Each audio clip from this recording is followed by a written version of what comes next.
your web browser, search for CRS criteria. This is the page that we want, so click it. The results that you will get with the CRS calculator can be best interpreted using this page, CRS Criteria Express Entry. Here, you will see how the CRS calculator interprets your answer and convert it to points. And because this resource is available to you, nothing should come as a surprise when it comes to your CRS score, because all of the details can be found here. This is actually a good thing, and you can use it to your advantage. You can use it to build your strategy for your PR application. The way I see it, the CRS score is governed by 5 main categories, namely age, next, foreign education. That's your highest education level attained outside Canada. Then, foreign skilled work experience. That's your skilled work experience under NOC 0, A, or B outside Canada. Then, language proficiency for English and French. And finally, Canadian adaptability factors such as Canadian work experience, education in Canada, arranged employment or valid job offer, relatives in Canada, and provincial nomination. Some of these factors you can control. Some of this you cannot. Each of these factors are used in the calculation of your CRS score.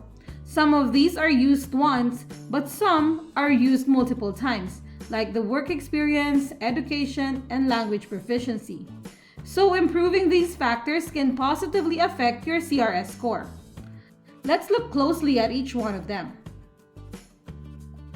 For age, there's no way to improve your score, but you can minimize the negative impact by starting your application as soon as possible.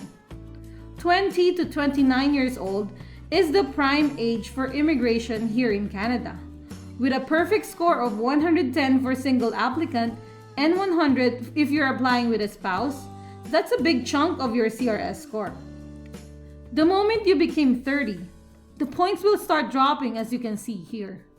That means that the later you apply, the lesser you get for the age factor. You will stop getting points once you reach the age of 45. It doesn't mean that you are disqualified from express entry if you are 45 years old and above. It only means that you cannot get points for that factor. However, if you are in that age range, I want you to manage your expectations. Since you already lost a big chunk of your CRS score, you are already behind most of the candidates. But it is not a hopeless case though. There are still ways to drastically increase your CRS score. Let's look at the other factors. Next, foreign education. This is referring to your highest education level attained outside Canada. If you have a doctoral degree, you will get a perfect score here. But I believe most of us don't, but it's okay. If you have at least a bachelor's degree, your score will not be that low for this factor.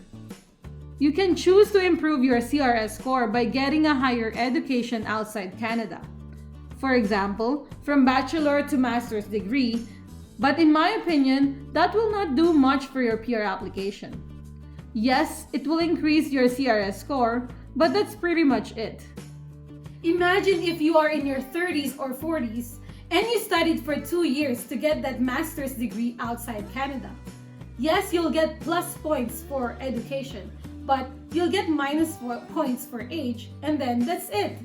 You're stuck with your low CRS score with no other options to immigrate. That's why most matured students take the student to PR pathway of immigration, because it is a more aggressive approach. Studying in Canada will not only increase your CRS score, but it will also open several pathways to PR. I will discuss more about that later. Next, foreign skilled work experience.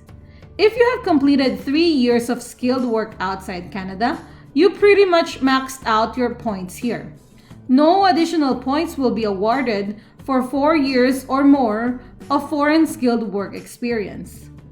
But if you haven't completed 3 years of foreign work experience, continue working for that skilled job while you're applying in Canada, because there's a great advantage to that.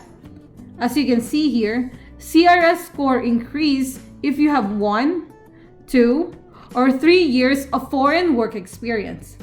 The goal is to reach at least 3 years of foreign skilled work experience to get the maximum points for this factor. Then, language proficiency. Canada's main languages are English and French. If you are fluent in both, that's an advantage. But if you only know English, that's still okay. You have to prove your English proficiency either by IELTS or CLPB General Module. CLPB means Canadian English Language Proficiency Index Program. It is designed specifically for Canada immigration, so the grade that you will get for this test will be according to Canadian Language Benchmark Level or CLB level. On the other hand, IELTS or International English Language Testing System is the world's most popular English language proficiency test and is widely used globally, not just in Canada. They have their own marking system known as the IELTS band score. To illustrate clearly, here is a comparison between the marking systems of the two tests.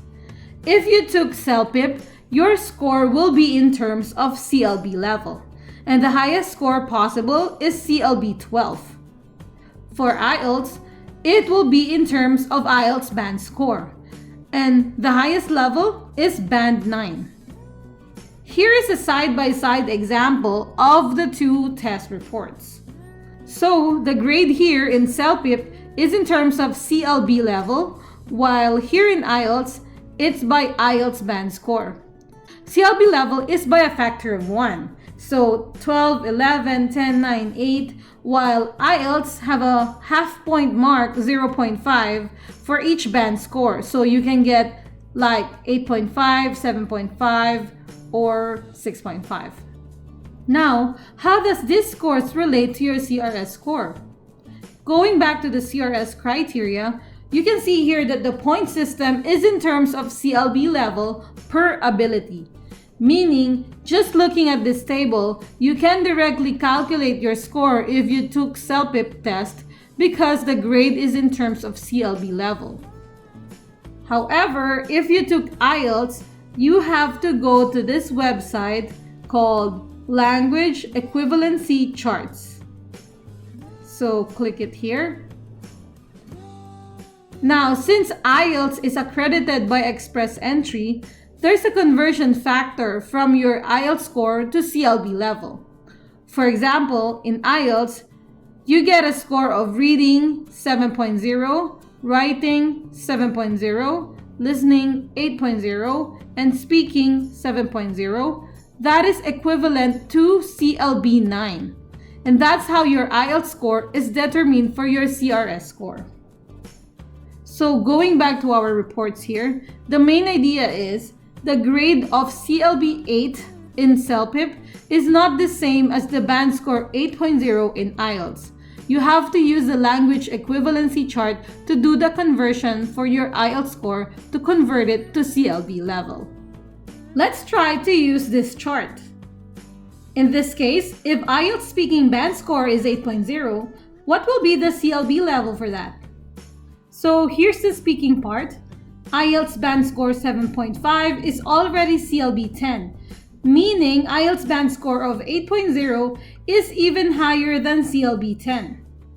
There is CLB 11 and CLB 12, but the maximum points awarded for each language test skill is the same if you get CLB 10, 11, or 12. So, IELTS speaking band score of 8.0 will be considered as CLB 10 for CRS score calculation. Lucky us, we do not need to worry about that when we are calculating our CRS score. Thanks to the CRS calculator, you just need to choose IELTS as your English test and it will automatically convert your score to CLB and will award points accordingly. See how cool the CRS calculator is. If you're still outside Canada, Language proficiency is your best bet to improve your CRS score. If we go back to this page and search for language, you will see how many times it was used in the calculation of your CRS score. And because there's no restriction in the number of times you can take the language test, well, aside from money, you can sit in an exam as many times as you want until you get your target score. Later in this video, I will demonstrate how this factor can greatly affect your CRS score, both positively and negatively. And finally, Canadian adaptability factors.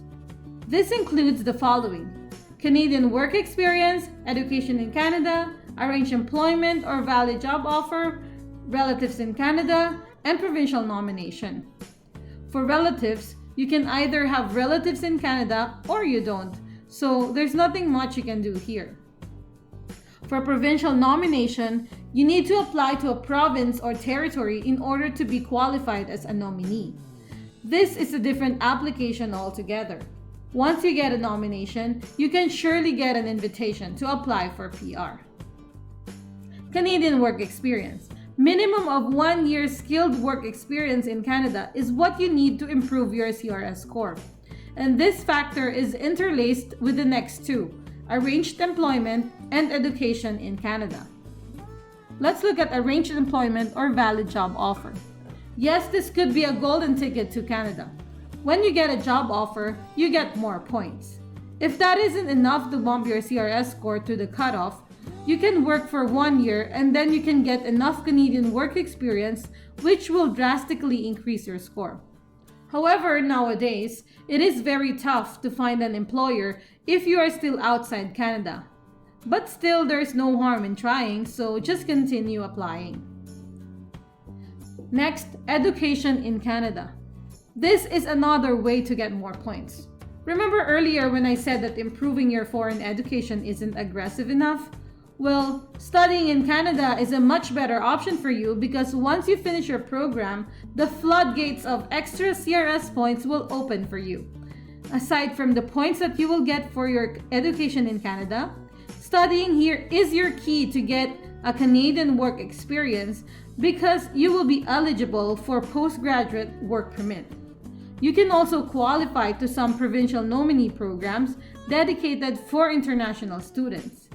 And because you studied in Canada and spoke mostly English every day, I bet you your English test score will improve as well.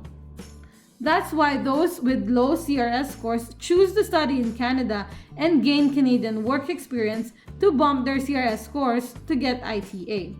This is a proven strategy. I have done it myself and many others too.